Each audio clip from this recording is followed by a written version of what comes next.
성령님 좋은 아침입니다. 이 시간 성령님을 초청합니다. 오늘도 내 안에 오셔서 하나님을 기쁘시게 해드릴 것을 소원하게 해주세요. 오늘 말씀을 통해 구체적으로 무엇을 해야 할지를 깨닫게 해주세요. 깨달은 것을 삶 속에서 실천할 수 있도록 도와주세요. 아멘. 오늘 함께 나누실 하나님 말씀은 출애굽기 4장 10절에서 17절까지 말씀입니다.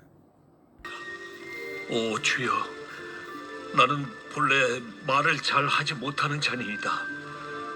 주께서 주의 종에게 명령하신 후에도 역시 그러하니 나는 입이 뻣뻣하고 혀가 둔한 자니이다. 누가 사람의 입을 지었느냐? 누가 말 못하는 자라 못 듣는 자라 눈 밝은 자라 맹인이 되게 하였느냐? 나 여호와가 아니냐? 이제 가라. 내가 네 입과 함께 있어서 할 말을 가르치리라. 오 주여, 보낼 만한 자를 보내소서. 여호와께서 모세를 향하여 노하여 이르시되 레위 사람 내 형 아론 있지 아니하냐? 그가 말 잘하는 것을 내가 아노라. 그가 너를 만나러 나오나니 그가 너를 볼 때에 그의 마음에 기쁨이 있을 것이라. 너는 그에게 말하고 그의 입에 할 말을 주라. 내가 네 입과 그의 입에 함께 있어서 너희들이 행할 일을 가르치리라.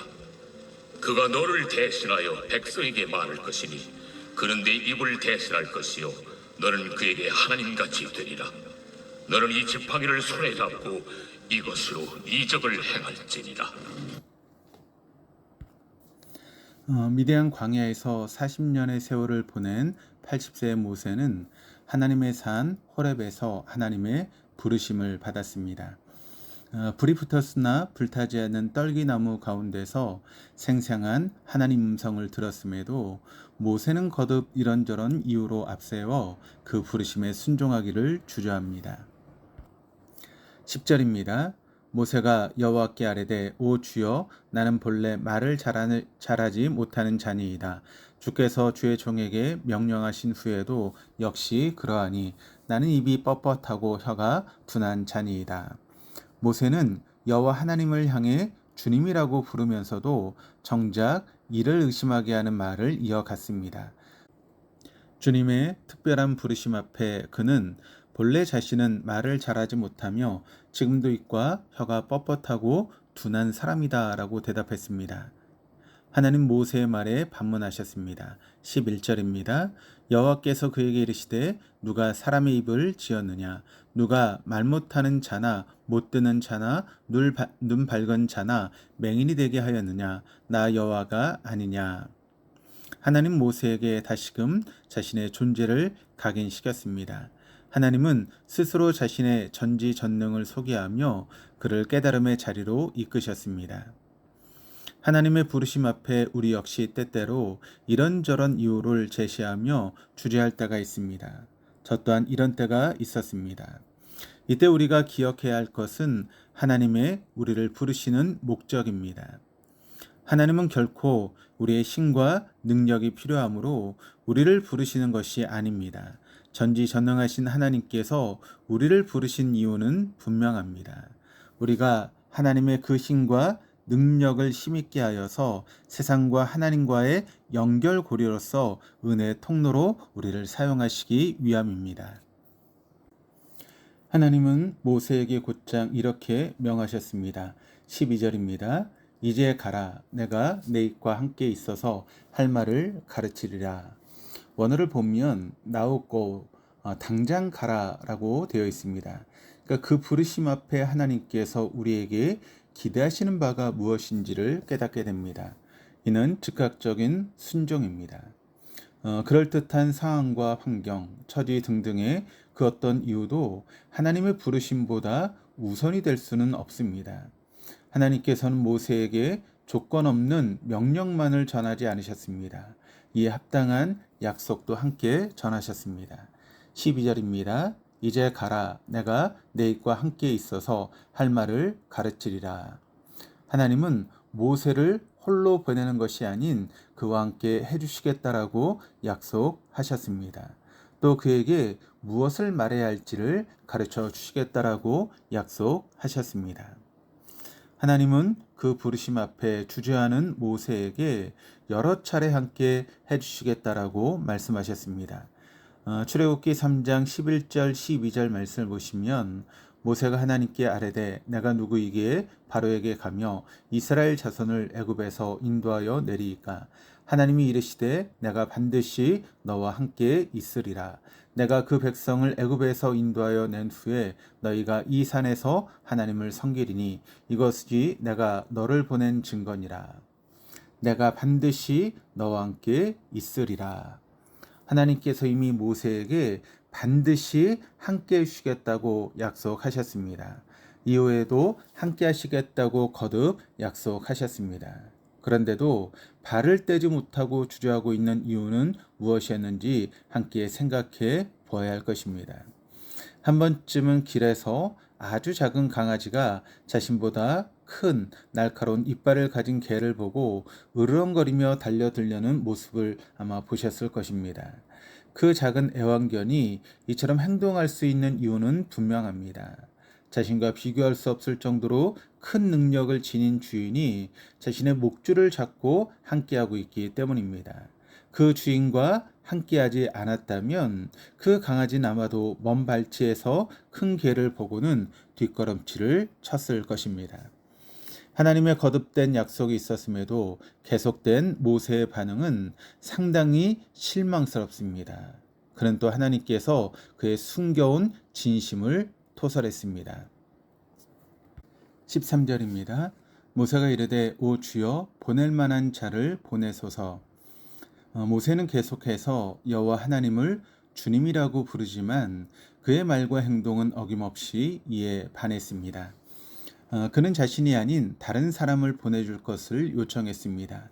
이로써 우리는 그의 삶의 진정한 주인이 누구였는지를 확인하게 됩니다. 14절입니다. 여호와께서 모세를 향하여 노하여 이르시되 레위 사람 내 형 아론이 있지 아니하냐. 그가 말 잘하는 것을 내가 아노라.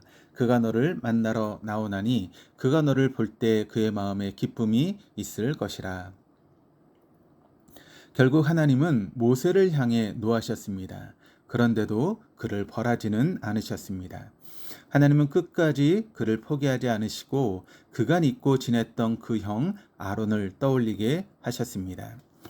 하나님은 아론의 뛰어난 언변에 대한 인정과 함께 그를 곧 만나게 될 것과 그를 모세의 대언자로 세워주실 것을 약속하셨습니다.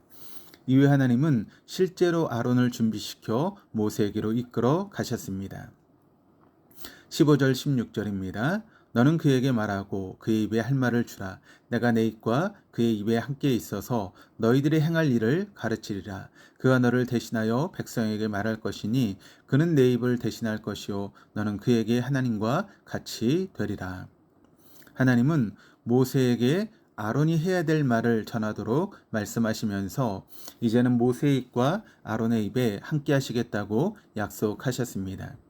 아론은 모세의 입을 대신하여 백성들에게 말할 것이지만 아론에게 모세는 하나님과 같이 여겨질 것이며 이후로 그들이 무엇을 해야 할지도 가르쳐 주시겠다라고 약속하셨습니다. 끝으로 하나님은 모세에게 지팡이를 손에 잡고 이적을 행하게 될 것을 전하셨습니다. 17절입니다. 너는 이 지팡이를 손에 잡고 이것으로 이적을 행할지니라. 하나님은 이런저런 이유를 떠올리며 그 부르심을 피하려고만 했던 모세의 시선을 지팡이로 이끄셨습니다. 하나님은 그를 부르시는 과정에서 그 지팡이를 통해 이적을 보이셨습니다. 이 지팡이는 본래 미디안 광야 목자의 손에 들린 흔한 지팡이에 불과했습니다. 그러나 이것을 하나님의 말씀을 따라 그 부르심에 따라 하나님께 내어드리자 이는 곧 신비한 이적을 보이는 하나님의 도구로 변모했습니다. 이 지팡이는 더는 모세에게 평범한 지팡이일 수는 없었습니다. 그가 체득한 하나님의 약속을 그 능력을 끊임없이 상기시키는 매개체가 되었던 것입니다. 하나님 모세에게 이 지팡이를 다시 쥐게 함을 통해서 그 부르심 앞으로 나아가기를 바라셨습니다. 오늘 본문 속 모세의 모습은 많은 이들이 기억하는 출애굽을 이끈 민족의 영웅의 모습은 아닙니다. 우리와 같이 지극히 연약한 인간의 모습입니다. 하나님께서 이런 그를 끝까지 포기하지 않으시고 거듭해서 그와 함께 하실 것을 약속해 주셨습니다. 창세기 이은 출애굽기 역시 우리가 주목해야 될 분이 누구인지를 명확히 보여줍니다. 바로 하나님입니다. 하나님 부르셔서 함께 해 주셨기에 모세가 출애굽의 중심 인물이 될 수 있었던 것입니다. 지극히 평범했던 목자의 지팡이의 변모를 기억하며 하나님의 손에 붙들린 모세의 내일을 기대되는 순간입니다. 하나님께서는 모세뿐만 아니라 오늘 우리에게도 예수님을 통한 임마누엘의 약속을 보여주셨습니다. 지팡이를 모세에게 재해석해 주신 것과 같이 하나님은 그리스도를 통해 우리에게 십자가를 재해석해 주셨습니다. 과연 우리는 삶의 자리에서 부르시는 하나님의 부르심에 곧장 응답하고 있는지를 되돌아보면 좋겠습니다. 오늘 하루 주님의 구원 도구가 된 십자가를 붙드는 것이야말로 주님의 손에 붙들린 것임을 기억하며 하나님과 우리의 연결고리가 된 그 십자가를 꼭 붙드시는 하루가 되기를 바랍니다. 이런저런 상황과 환경이 아닌 그 십자가를 향해 눈을 뜰 때 우리는 분명 하나님과 세상을 잇는 연결고리로서 쓰임받게 될 줄로 믿습니다. 기도하시겠습니다. 하나님 아버지, 출애굽 사건의 중심 인물이 될 모세를 부르신 과정을 살펴보며 그의 인간적인 모습에서 꼭 우리의 모습을 보고 있는 것 같습니다. 저희 역시 여호와 하나님을 주님이라 부르고는 있지만 정작 주님의 부르심은 애써 외면해 오고 있지는 않았는지를 돌아봅니다. 주님께서 모세와 함께 해주시겠다는 약속을 거듭해 가시며 끝까지 그를 부르고 계심을 통해 다시금 주님께 나아갈 용기를 얻습니다. 오늘 하루도 십자가를 통한 주님의 은혜를 기억하며 주님과 세상의 연결고리로서 사용되는 은혜를 더하여 주시옵소서. 감사드리며 예수 그리스도 이름으로 기도드립니다. 아멘.